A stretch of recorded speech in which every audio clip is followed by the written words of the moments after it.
क्या सोने और चांदी की कीमत फीकी पड़ने लगी है? क्या ये सिर्फ एक टेम्परेरी गिरावट है या फिर एक बड़े क्रैश की शुरुआत? और अगर आपने गोल्ड या सिल्वर में इन्वेस्टमेंट किया है तो क्या अभी घबराने की जरूरत है या फिर नहीं है? आइए समझते हैं पूरी कहानी है क्या। दरअसल ग्लोबल मार्केट में गोल्ड और सिल्वर की कीमतों में जबरदस्त गिरावट देखने को मिल रही है। हैरानी की बात यह है कि दोनों प्रीशियस मेटल्स अब करीब 7 महीने के सबसे निचले स्तर पर पहुंच चुके हैं। इस तेज गिरावट ने दुनिया भर के इन्वेस्टर्स की चिंता भी बढ़ा दी है, क्योंकि गोल्ड और सिल्वर को हमेशा से सेफ हैवन इन्वेस्टमेंट माना जाता है।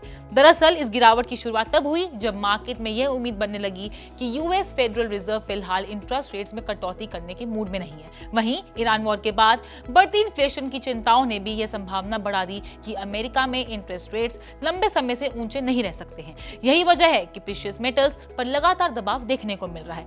अगर चांदी की बात करें तो इसमें सोने के मुकाबले कहीं ज्यादा गिरावट दर्ज की गई है। स्पॉट सिल्वर 2% से ज्यादा टूटकर करीब $56 पर आउंस तक पहुंच गया है। इससे पहले ये लगभग 9% तक की गिरावट पिछले 7 महीनों में देखी गई है, जो अब तक सबसे निचले स्तर था। एक्सपर्ट्स का कहना है सिल्वर सिर्फ प्रीशियस मेटल ही नहीं बल्कि इंडस्ट्रियल मेटल भी है, क्योंकि इसका इस्तेमाल सोलर पैनल्स में भी किया जाता है। इसलिए जब भी ग्लोबल इकोनॉमी को लेकर चिंता बढ़ती है तो आमतौर पर सिल्वर जैसे सेफ हैवन पर भी दबाव गोल्ड से ज्यादा पड़ता है।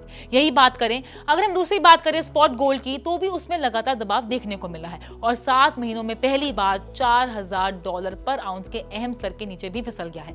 इससे साफ है फिलहाल बायर्स की तुलना में सेलर्स का दबदबा ज्यादा बना हुआ है। अब बात करते हैं टेक्निकल लेवल्स की। एक्सपर्ट्स के मुताबिक MCX गोल्ड के लिए 1,39,000 रुपए का स्तर इमीडिएट सपोर्ट माना जा रहा है, जबकि 1,50,000 रुपए बड़ा रेजिस्टेंस बना हुआ है। वहीं MCX सिल्वर के लिए 2 लाख रुपए का स्तर महत्वपूर्ण सपोर्ट है, जबकि 2,31,000 रुपए के आसपास रेजिस्टेंस देखने को मिल सकता है। अगर इस गिरावट के बड़े कारणों की बात करें तो सबसे पहला कारण है मजबूत US डॉलर के मजबूत होने से गोल्ड और सिल्वर दूसरे देशों के बायर्स के लिए महंगे हो जाते हैं, जिससे डिमांड कम होती है। दूसरा कारण है जियोपॉलिटिकल टेंशन का कम होना।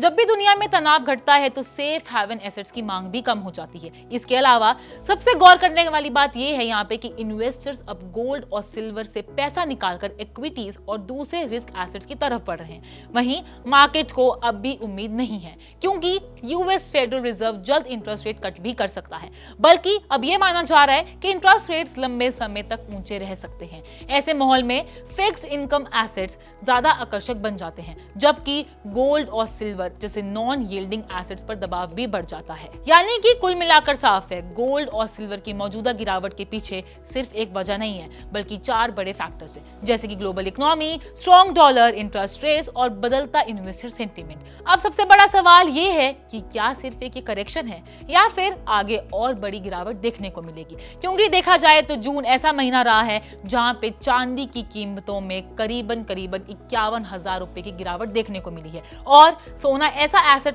साबित हुआ है जिसमें सिर्फ और सिर्फ करीब 17,000 रुपए की गिरावट देखने को मिली है। फेडरल रिजर्व के फैसले और ग्लोबल इकोनॉमिक सिग्नल्स ही प्रीशियस मेटल्स की अगली दिशा तय करेंगे। ऐसे में अगर आप गोल्ड या सिल्वर में इन्वेस्टमेंट करते हैं तो जल्दबाजी में फैसले लेने की बजाय मार्केट ट्रेंड पर नजर बनाए रखना बहुत इंपॉर्टेंट है। आपकी क्या राय है, हमें कमेंट्स बॉक्स में जरूर बताएं। अगर आपके लिए एक इन्वेस्टमेंट का टाइम है तो इन्वेस्ट करिए, अगर ये सेलिंग का टाइम है तो सेल करिए। और ऐसी ही सटीक खबरों के लिए पैसा लाइफ को फॉलो करते रहिए।